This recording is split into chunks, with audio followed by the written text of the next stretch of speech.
This meeting is being live streamed. Recording in progress.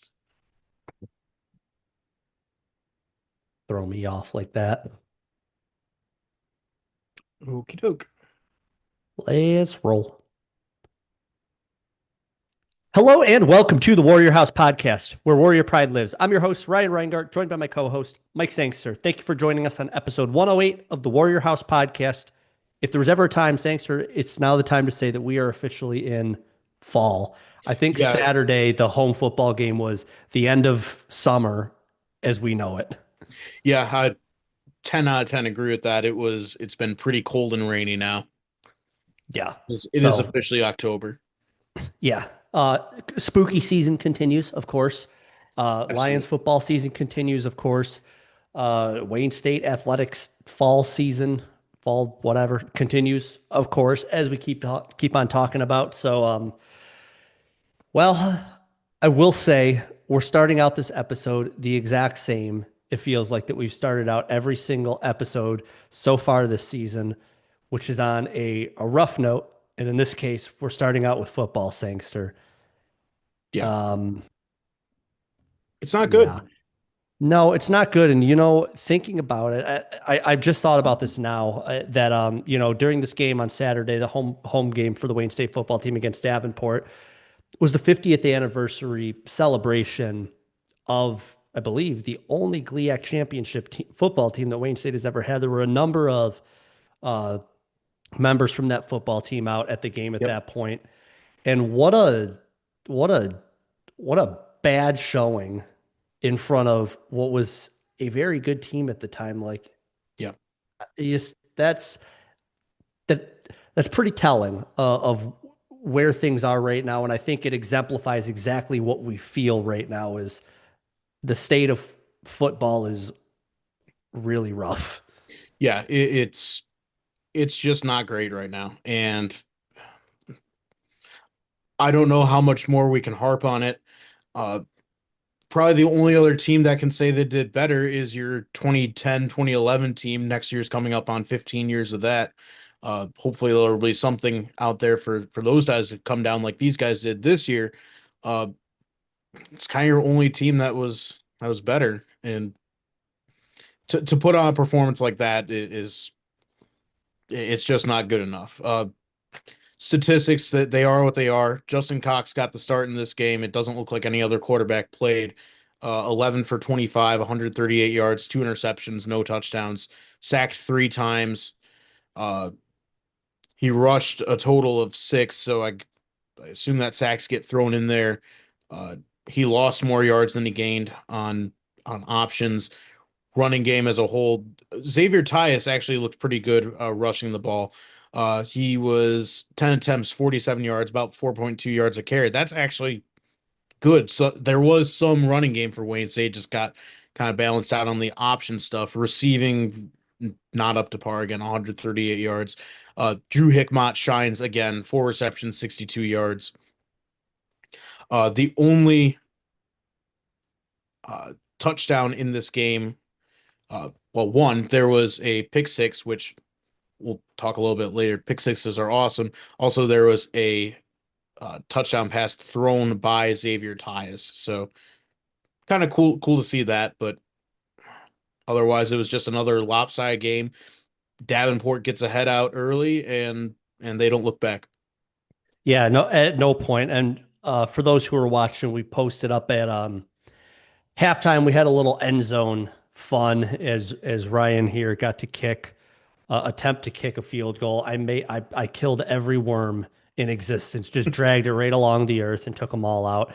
But we were doing a little halftime thing, and even at that point, the team was down. It just another one of those games. I've said it enough times. It just never really felt like we were in this game, No. and that can be something that can stop at any point. Like it, I think you said it last week, Sangster, that it's one thing to be now an 0-7 team, But it's another thing that all of these games are just kind of bleh, kind of like the weather today. Like it was 51 and rainy today. That's kind of what it feels like. The sun popped out for a minute, and that was exciting. The sun's not really popping out that often for this Wayne State football team, and I really wish that would change because there's something about being around on campus on a Saturday, and the team is competitive, and we're having fun around it rather than leaving at the end of the game and people are like, oh, we can't wait to hear what you guys are going to say about this one. There's nothing really good to say about it. I mean, it was great to see the 1975 folks there. It was fun to talk with some of them a little bit. It was fun to be part of the halftime festivities, and of course the tailgate. But at the end of the day, it's like, oh my goodness, we show up for a football game. It is a bad game. Yeah, and it just kind of goes down to no matter what Coach Wheatley says, he's got his coach speak job to do. I get it. it it's not a good team, and whatever he's seeing, I'm not seeing it. You've had 3 offensive touchdowns over the past 3 games.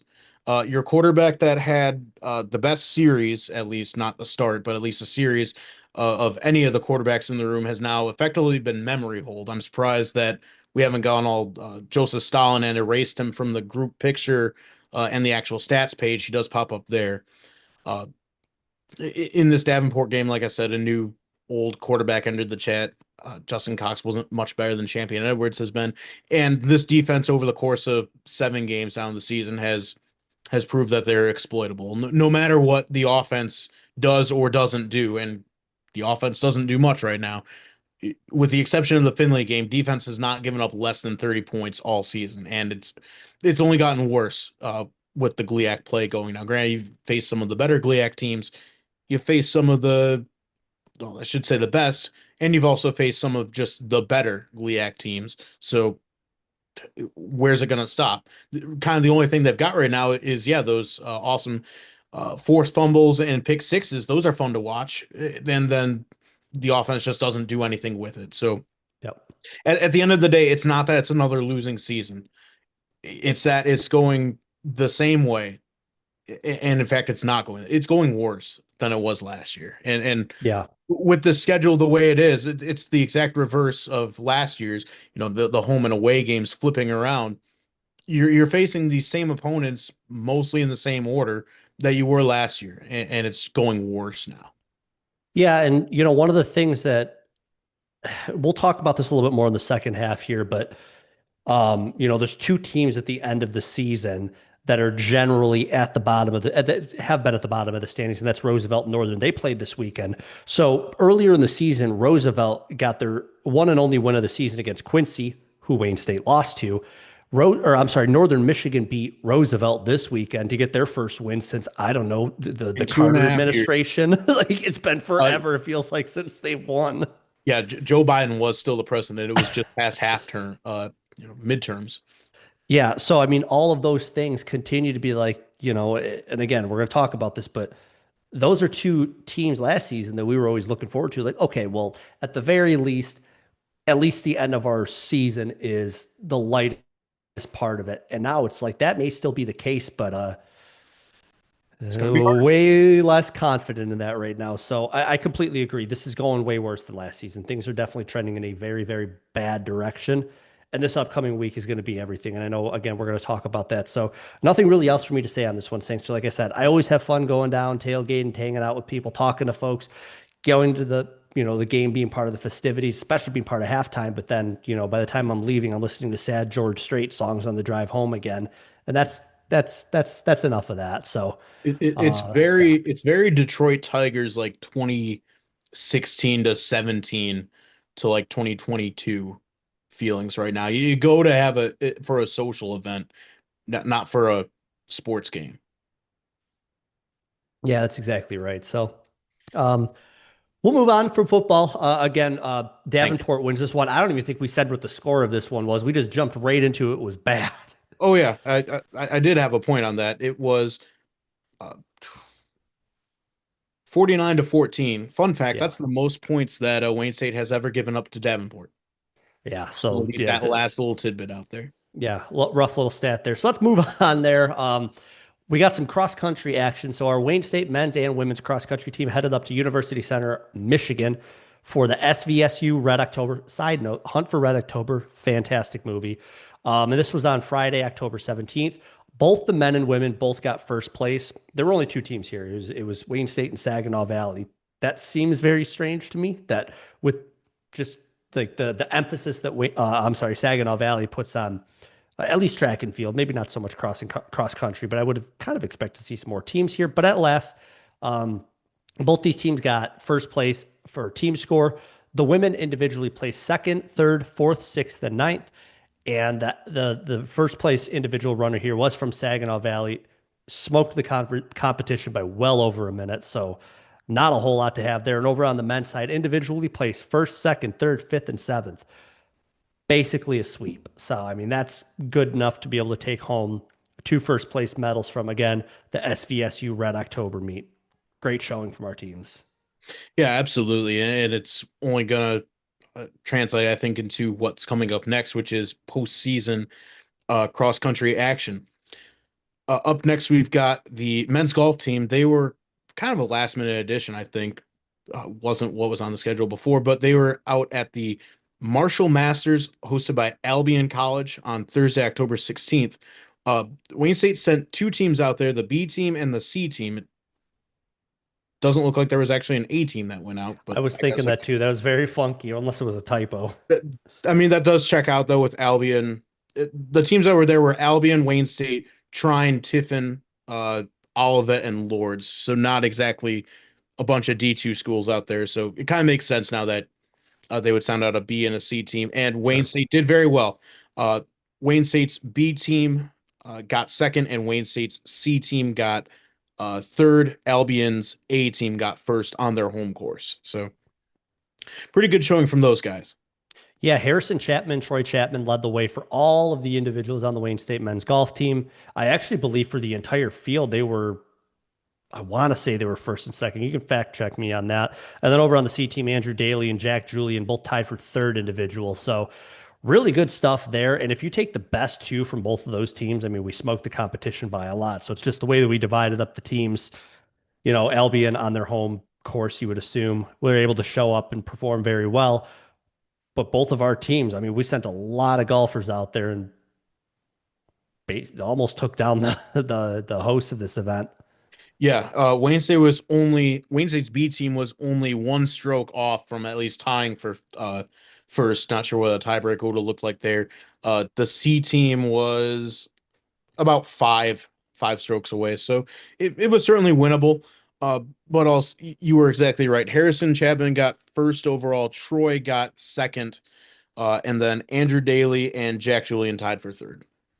Yeah, I mean, really good stuff there. So I mean, I'm just happy to see that. And again, this event kind of popped up out of nowhere. I know some other event was on the schedule, but whatever happened with that one, This is at now the least they were last. able to get out. Yep, and it's the last golf event of the fall season. Yeah, so that's that. We're gonna try to get out and golf one more time. I know we're kind of looking at like it's gonna be a little bit rough, but yeah, it's definitely getting to that point where, as you say, Six, so you get to the simulator, you get to the indoor greens, you get some putting practice in, what have you, and yeah, that's what we got for golf there. So we'll move along. We got the Wayne State volleyball team of the fall, if I may say so, once again.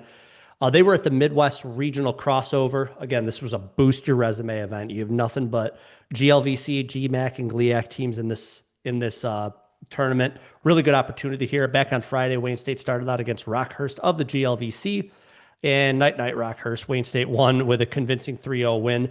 14 blocks by Wayne State in this one. And mind you, all of that happened within 3 sets.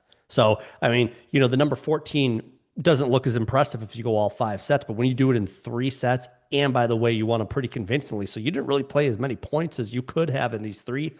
That's fantastic to see. Sliding on into Friday night, Wayne State takes on Hillsdale, former GLIAC opponent, now of the GMAC.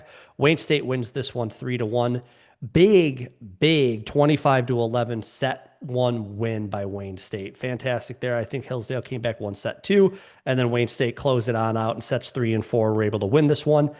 Big one here, 12 aces for Wayne State. That means you served it and got the point immediately off the serve. That's pretty good. And that's pretty disheartening if you're the opponent in this one. And I really should have looked up the name here, but Abby McCalligan with four of the aces for Wayne State in that one. So I know I butchered that name. I'll learn the name and I will learn from this experience. But nonetheless, she did a fantastic job serving for Wayne State here. for sure. Unfortunately, kind of didn't go Wayne State's way on Saturday. They faced Missouri St. Louis out of the GLVC. On their part, Missouri St. Louis came in on a massive winning streak. I think it was 8, and unfortunately, Wayne State made it 9 for them. Wayne State was able to hang around in sets 1, 2, and 4. Really couldn't close out that last one to force a fifth set, though. Uh, all in all, it wasn't really a bad game for Wayne State. Missouri St. Louis just had a better attack, and it was a hard fought match. I think between two elite teams is what we can say now. Yeah, no doubt. Yeah, that Missouri St. Louis team. I mean, I was looking them up a little bit once I found out Friday night that that's who we were going to be facing, and they're definitely, yeah, I don't know if you actually said it or not, but like way, way, way up in the GLVC. Yeah. So definitely one of those teams, and maybe we face them two more times and we beat them two times. I mean, who knows? But we hung around quite a bit, so yeah, it's possible we might be seeing them again. Yep. Yeah. I definitely like to see Wayne State in the NCAA tournament, uh, and they have a case right now. There's still a lot of volleyball to be played, but they certainly have a case uh, with their showing in the GLIAC and in the Midwest crossover that they could get an at-large bid.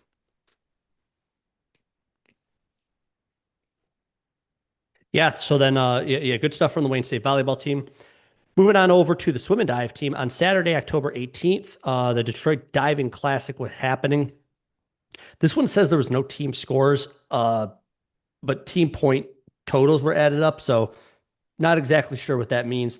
The women's dive team scored the most points here, and the men scored the third most, but Max Wasiniak was the lead scorer in diving for the men's team. I'm sorry, for all of the men's diving competition here over, I want to say three teams that were part of this one.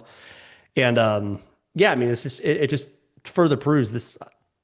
These two teams have some very, very good, athletes, swimmers, divers, what have you. And I think when I was looking at it, each team had a different number of, divers in this competition. So that just kind of like throws the math out of whack. It's not like the top two from each one. It's just you send everybody out there that you want to compete in this one, find out what happens.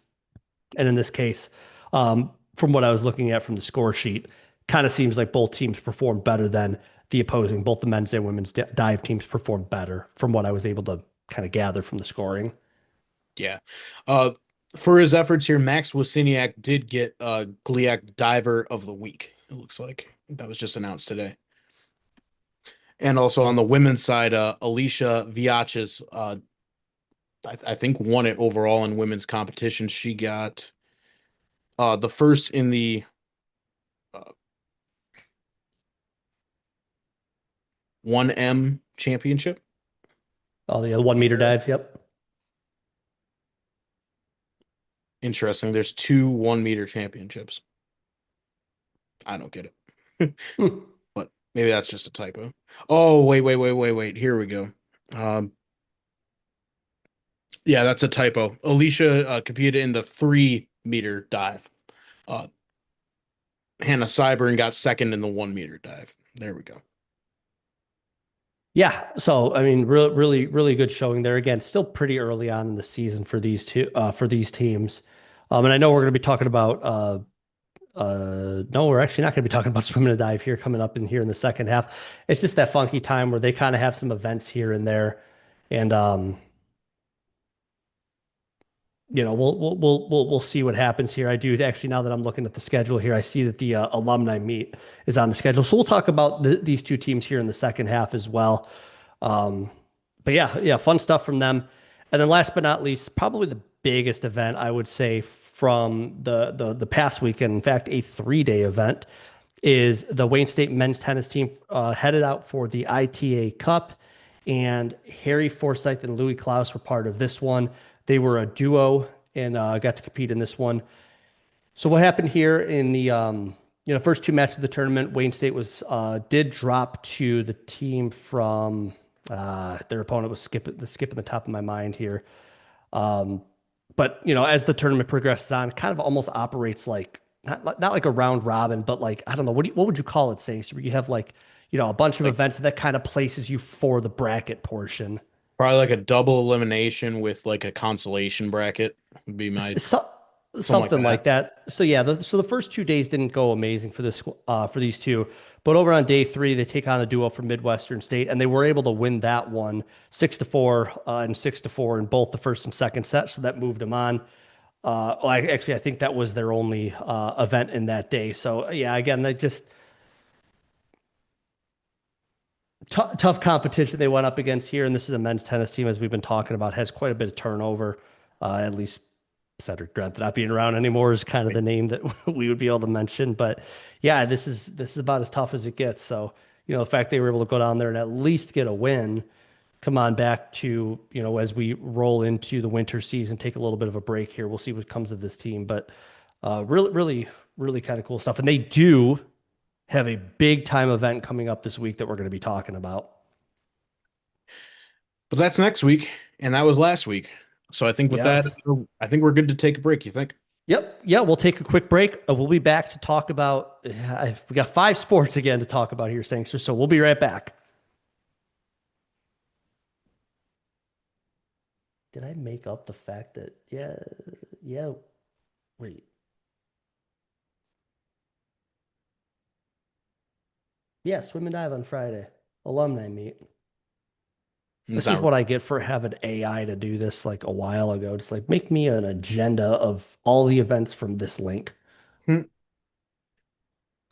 I mean, to be fair, it's not really a real competition. True.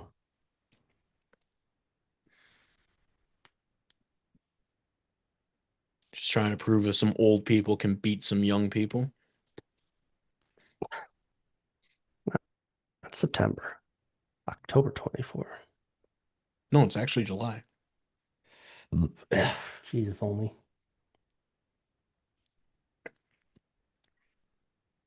Women's tennis, Wayne State doubles tournament.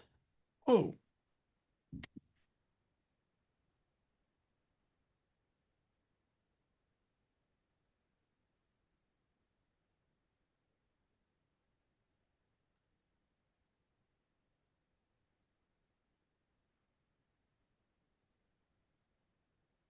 come on down to Cleveland Town, everyone. Come and look at both of the buildings.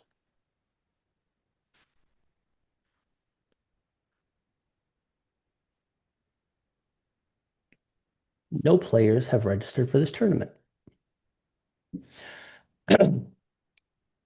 Cool. What else we need? No, I think we're all right. Two. Alrighty. Once you're done typing up, we can roll with it. Cleveland State is Horizon, right? Yes. Okay, so they are D1. Yep. Cool.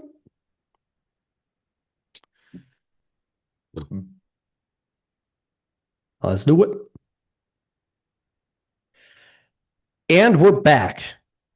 Wayne State football team, 0-7 overall, 0-3 in GLIAC play. Heading up on Saturday, October 25th, to take on Saginaw Valley Sangster. Saginaw Valley is fresh off of the Battle of the Valleys or whatever they call it, Yep. taking down Grand Valley. We could talk a little bit about, how Grand Valley's faring this season, how it kind of seems like it's a bit of a down season for them, how Saginaw Valley had a dip at the beginning of the season. Now it kind of seems like they've really hit their stride. All of that to be said, this is not an easy opponent, especially going there, but has there been an easy opponent for Wayne State so far this season? So, I mean, what does that really mean? No, not like maybe 10 years ago, yeah, but this season is now and no, there really hasn't been an easy opponent. this year. Yeah. So kind of to my previous comment, and something I've been talking about all season is there was the three games. There was Michigan Tech, there was Davenport, and Saginaw Valley. Those are the three games I was kind of keeping my eye on. At this point, you can kind of debate, does Saginaw Valley kind of, are they higher up in the standings? Has Grand Valley slipped down into that second tier? I don't know for sure. But going back to my original comment, Saginaw Valley, this is the third game of those three that I was looking out for. What does that mean? That means this is the make or break game for me. I mean, in this game, if I mean, a loss kind of seals the deal for me for this coaching staff. I'll kind of just say it that way. Now, that doesn't mean that a win says, okay, yeah, no, we're in a good spot now. We can keep moving on. It just means that conversations can be had at least at some point throughout the season. We've looked competitive. If we get a win, if we don't get a win, I don't really care anymore. So that's what this game means to me. Is this is a very, very important one. And not to jump ahead, of course, Grand Valley is the week after that, and then we only have the two games following out to close out the season. So we're really getting down to it at this point here, Sangster. Yeah, only four more opportunities, and I'm definitely with you there that this is a game that I think that Wayne State needs to win if we want to at least again have that conversation about sticking with this coaching staff. I think built into that is the assumption that they will go to Chicago and go to Marquette and win those games. If they drop both or one of those games, I think we're back to ground zero. At least I am uh, with my thoughts on that. Yeah, and I will say, you know, if we get to those last two games and we're still sitting at 0 wins, 2 wins there doesn't really do anything for me. I mean, because the No, first not season of this coaching staff, we won 3 games. 3 games isn't good. Just like, but like that's where we were, and like we kind of regressed. I mean, we just mentioned Saginaw Valley went and beat Grand Valley, Roosevelt. I'm not saying they're doing amazing, but they're up from D3 and we're over here sweating about whether or not we actually have the team to be able to take on them as an opponent. We have to go there. By the way, they play, I don't even know how many 10, 15 miles away from their campus. So it's it's a very funky time. And I hate again, I will say, I will reiterate, I am not rooting for this team to be 0-8 by the time we're talking on the podcast next week. But just to kind of reiterate, like that's what the importance of this game is for me. And this is really kind of probably going to set the tone for where I'm at next time we talk.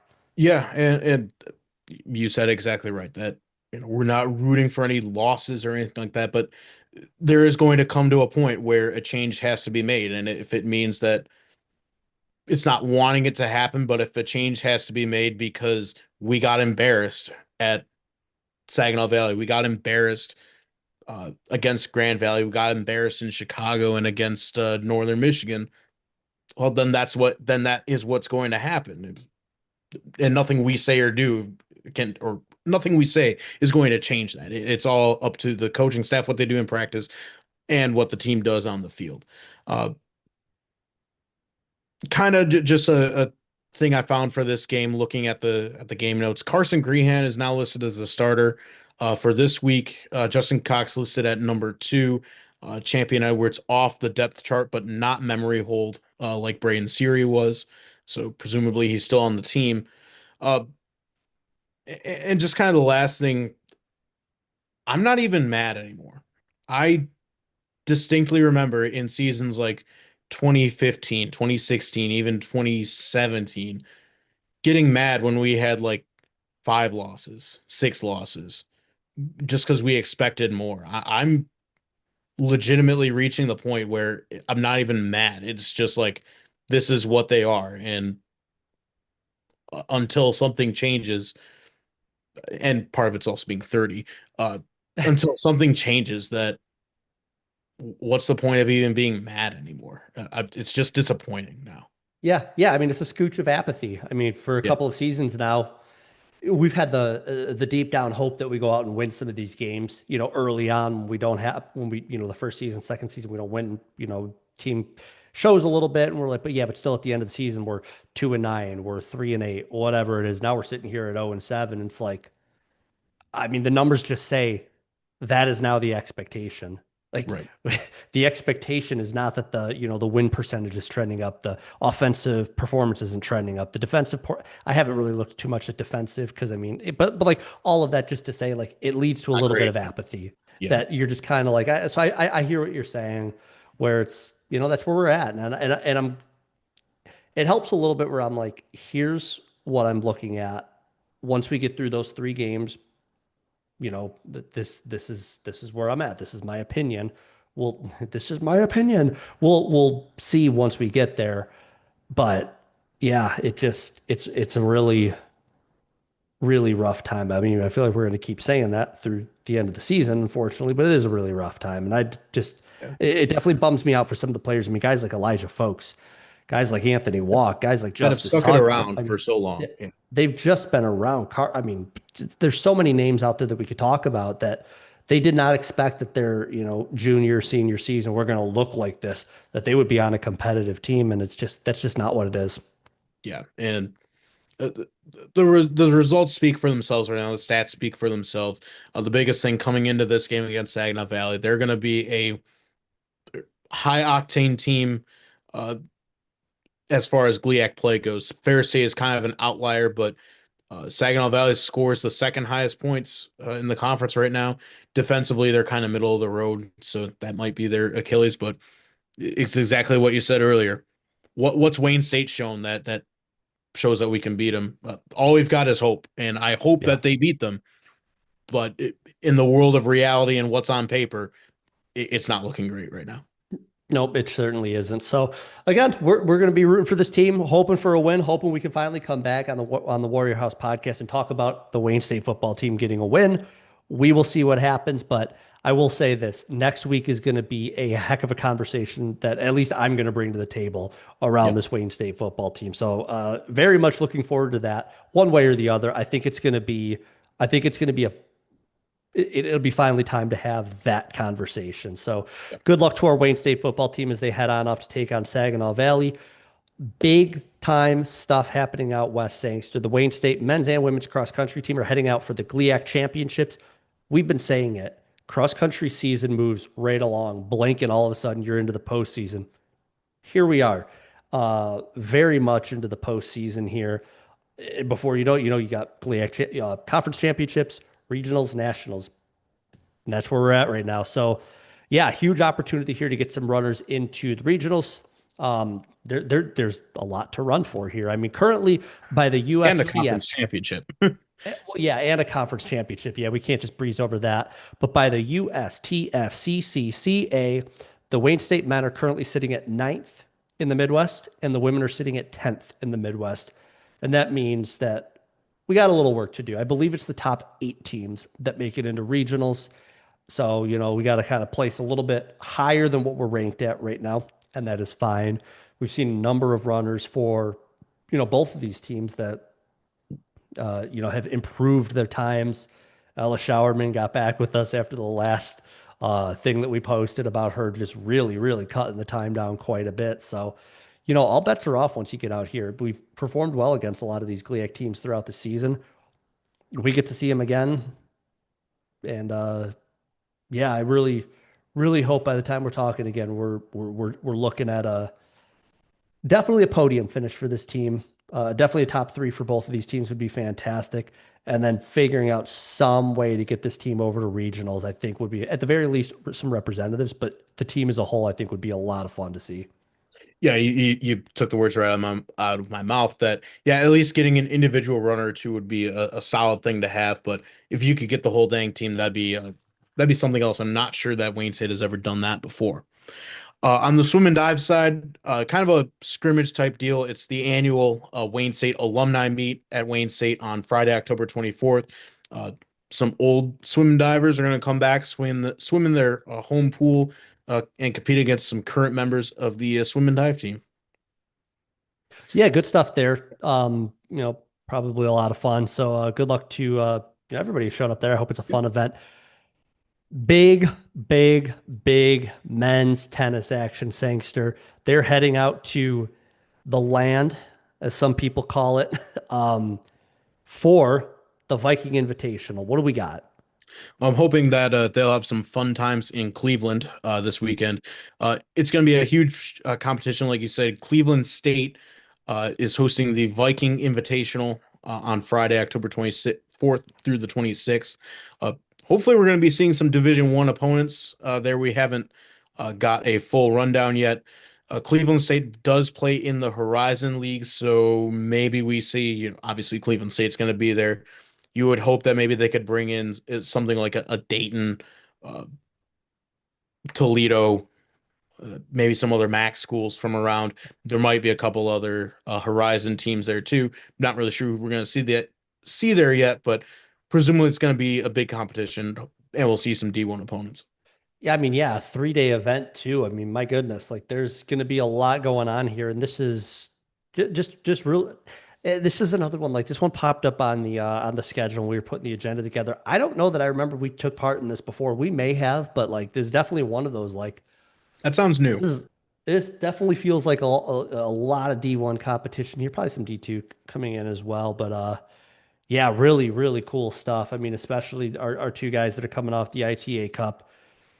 You face some really good competition. I mean, you're going to come on back presumably and be a part of this event, and we'll have to see what happens for this team. But I'm hoping for some good stuff there, good finishes. At some point, we'll figure out who's actually going to be involved here.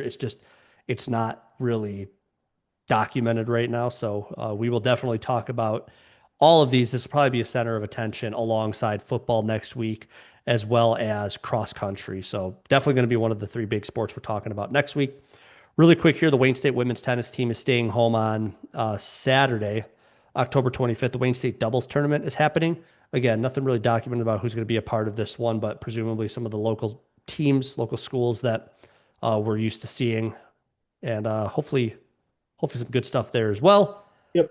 And last but not least, Sangster, I'm going to tee it up. Well, I'm going to, oh, wait, wait, wait. I'm going to set it up and you're going to spike it down. The Wayne State volleyball team, 14-4 overall, 6-2 GLIAC play. We're back to our previously scheduled GLI action with coming back now with two extra regional victories under their belt. Unfortunately, a loss in there, but again, I mean, a very, very high quality opponent. GLIAC time. Yep, and it starts out on Friday, October 24th. They get to go on a UP trip a little earlier than we do. Volleyball will be at Michigan Tech, who comes in with a record of 7-10 and 4-3 in the conference. Uh, a GLIAC win is a GLIAC win. Looking at the standings right now and the schedule, Tech's wins have come against kind of the bottom four teams in the GLIAC right now. So another business trip, I think, for Wayne State, the way their season's going. And then on Saturday, the 25th, they'll be going east back towards home. But first, they'll make a stop in Marquette at Northern Michigan University, who comes in similar record, 7-11, but 5-2. Michigan Tech and Northern Michigan are travel partners, obviously. They have the same GLIAC wins, but Northern Michigan also has one win over Michigan Tech right now. So that's kind of where that comes in. Again, another business trip, I think, for Wayne State coming into, I believe, a freshly renovated gymnasium for Northern Michigan. I believe they did that when their basketball team moved out of the hockey arena and back to their gymnasium.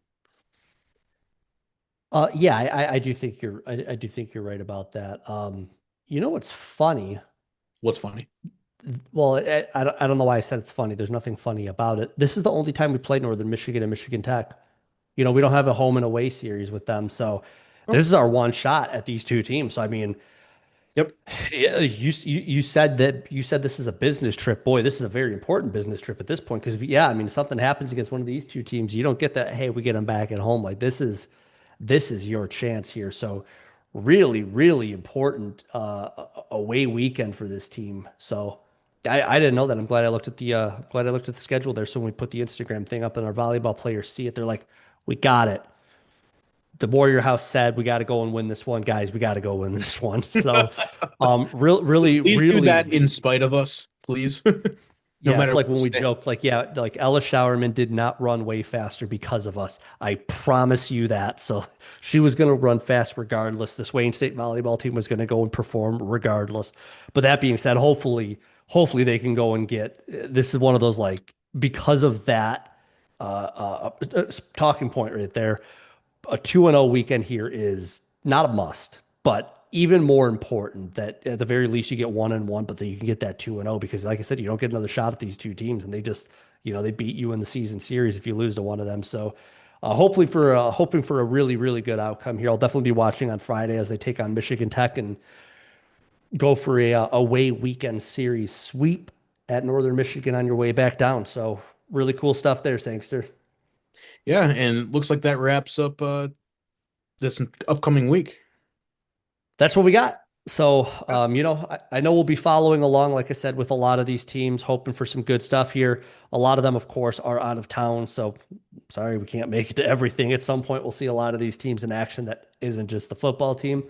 But with that, we appreciate everybody listening in on episode 108 of the Warrior House podcast. And remember, it's always a great day to be a Wayne State Warrior.